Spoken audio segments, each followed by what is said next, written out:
Halo guys, Assalamualaikum warahmatullahi wabarakatuh. Kembali lagi di channel saya Diari PKH. Sahabat YouTube, bagaimana kabarnya hari ini? Semoga sahabat YouTube semua dalam keadaan sehat, tambah rizkinya, dan tentunya semakin sukses. Pada kesempatan kali ini saya akan menginformasikan kepada sahabat YouTube semua tentang kabar gembira buat KPM BPNT ya, terkait BPNT alokasi tahap yang ke-7, 8, dan juga 9. Para KPM BPNT harus tahu, ternyata ada 3 kategori ya sahabat YouTube KPM BPNT yang cair melalui PT Pos Indonesia. Nah, kira-kira sahabat YouTube semua pemerhati channel Diari PKH, cairnya lewat KKS atau lewat pos ya. Nah, untuk mengetahui informasi lebih lanjut, simak video ini hingga akhir. Jangan di skip supaya tidak menimbulkan gagal paham dan tentunya salah paham. Bagi yang baru gabung dan baru kenal dengan channel Diari PKH, saya ucapkan selamat datang dan terima kasih banyak. Saya mohon bantuannya kepada sahabat YouTube semua untuk terus mendukung channel Diari PKH dengan cara like, share, komen, dan tentunya silahkan di subscribe channelnya, aktifkan notifikasi loncengnya supaya sahabat YouTube semua tidak ketinggalan di video-video terbaru di channel Diari PKH ini. Dan silahkan di share ke grup-grup media sosial sahabat YouTube semua apabila video kali ini bermanfaat. Oke sahabat YouTube, langsung saja saya akan lanjutkan informasinya tentang kabar gembira buat KPM BPNT terkait alokasi BPNT tahap yang ke-7, 8, dan juga ke-9 ya sahabat YouTube. Para KPM BPNT tentunya wajib tahu ternyata ada 3 kategori KPM BPNT yang bantuan BPNT-nya itu dicairkan melalui PT Pos Indonesia. Nah, kira-kira sahabat YouTube semua pemerhati channel Diari PKH nanti cairnya lewat KKS atau lewat kantor pos ya. Simak video ini hingga akhir. Nah, sahabat YouTube, era Menteri Sosial yang baru yaitu Ibu Risma, bahwasanya saat ini penyaluran bantuan sosial mengacu beberapa kategori ya sahabat YouTube. Ada yang mengacu terkait dengan kesiapan infrastruktur terkait penyaluran bantuan non-tunai. Kemudian terkait dengan kerentanan sosial juga ya sahabat YouTube, tidak mungkin KPM yang sudah lanjut usia, tidak ada sanak famili di dalam kakaknya, ini dicairkan secara non-tunai ya sahabat YouTube.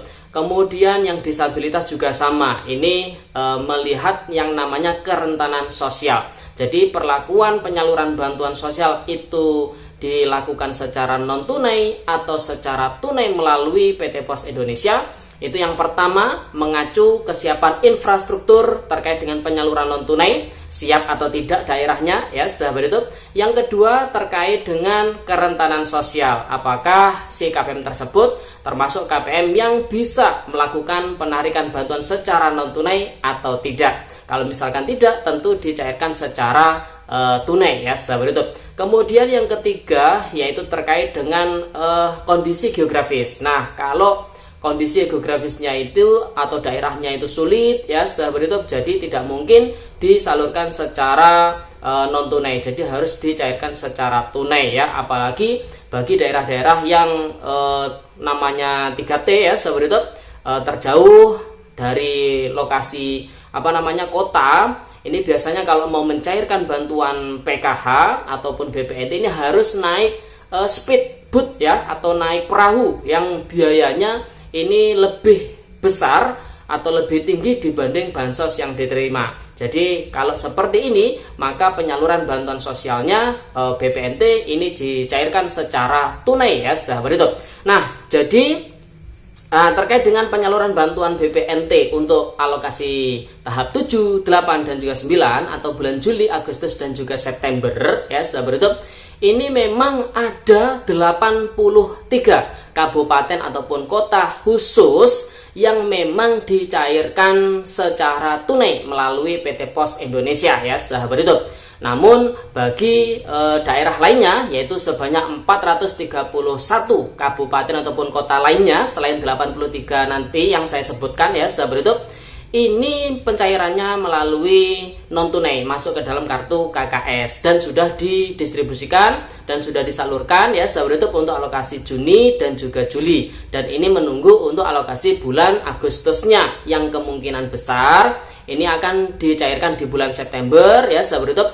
dan waktu penyalurannya akan dibersamakan ya. Maksudnya dibersamakan ini sama-sama dicairkan pada bulan September dengan BLT BBM dengan tahap 1 sebesar Rp300.000 ya sahabat YouTube. Jadi nanti bagi yang di 431 kabupaten ataupun kota yang BPNT Juni dan Juli sudah dicairkan dan menunggu alokasi bulan Agustus dicairkan, insya Allah ya sahabat YouTube, untuk bulan Agustus BPNT cair melalui kartu KKS, sedangkan BLT BBM nanti akan dicairkan melalui PT Pos Indonesia. Nah, khusus yang di 83 kabupaten ataupun kota yang di waktu penyaluran BLT minyak goreng ini sudah bersamaan dengan penyaluran bantuan BPNT tunai untuk alokasi April, Mei, dan Juni, berarti tinggal menunggu alokasi Juli, Agustus, dan juga September. Surat dari Kementerian Sosial Republik Indonesia per tanggal 15 Agustus sudah turun terkait dengan instruksi PT Pos untuk menyalurkannya ya sahabat YouTube. Dan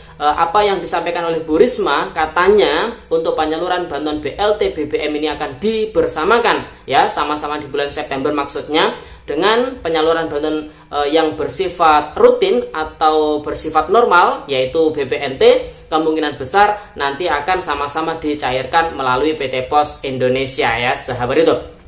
Nah, ada sebanyak 78.015 KPM yang tersebar di 14 provinsi di 83 kabupaten ataupun kota ya sahabat YouTube. Ini nanti akan cair melalui PT Pos Indonesia bantuan BPNT-nya ya.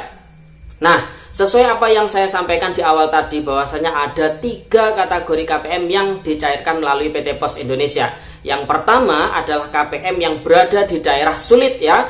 Kemudian yang kedua berada di daerah yang infrastrukturnya ini tidak memadai untuk menyalurkan bantuan secara non tunai atau melalui kartu KKS. Kemudian kategori yang ketiga yaitu termasuk KPM rehabilitasi sosial. Nah, KPM Resos istilahnya ya.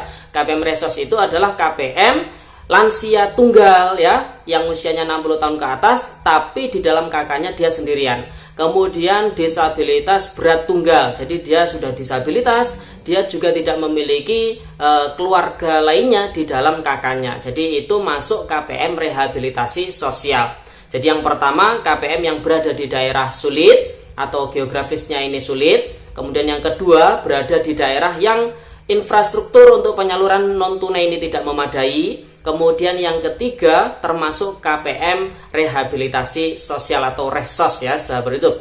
Dan jumlah KPM-nya ada sebanyak 78.015 KPM tersebar di 14 provinsi, 83 kabupaten ataupun kota. Nah, adapun provinsinya ya sahabat YouTube, yang pertama ada di Provinsi Jambi, kemudian Kalimantan Barat, Kalimantan Selatan, Kalimantan Tengah, Kalimantan Timur, Kepulauan Bangka Belitung, Maluku, kemudian Maluku Utara, Nusa Tenggara Timur, kemudian Papua, Papua Barat, Sulawesi Selatan, kemudian Sumatera Barat, dan yang terakhir Sumatera Utara. Nah, adapun lebih detailnya terkait dengan 83 kabupaten ataupun kota yang termasuk di 14 provinsi ini mana saja, apakah di tempat tinggal sahabat YouTube semua termasuk di dalam yang dicairkan melalui kantor pos ini, silakan disimak di akun snack video real channel Jari PKH ya sahabat YouTube. Dan untuk linknya sudah saya taruh di kolom deskripsi dan juga di kolom komentar yang paling atas sudah saya kasih pin ya sahabat YouTube. Nah, nanti di akun snack video kita di channel Jari PKH nanti akan kita share ya sahabat YouTube terkait dengan lebih detailnya mana-mana 83 kabupaten ataupun kota yang masuk ke dalam pencairan BPNT melalui PT Pos Indonesia ya sahabat YouTube, untuk alokasi tahap 7, 8 dan juga 9 bersamaan dengan BLT BBM sebesar Rp300.000 untuk tahap yang pertama ya sahabat YouTube. Perlu dicatat, maksudnya bersamaan adalah sama-sama dicairkan pada bulan September ya sahabat YouTube. Oke sahabat YouTube, itu informasinya, semoga videonya bermanfaat dan sampai jumpa di video terbaru di channel Jari PKH yang akan datang. Sekian, terima kasih. Salam PKH. Wassalamualaikum warahmatullahi wabarakatuh.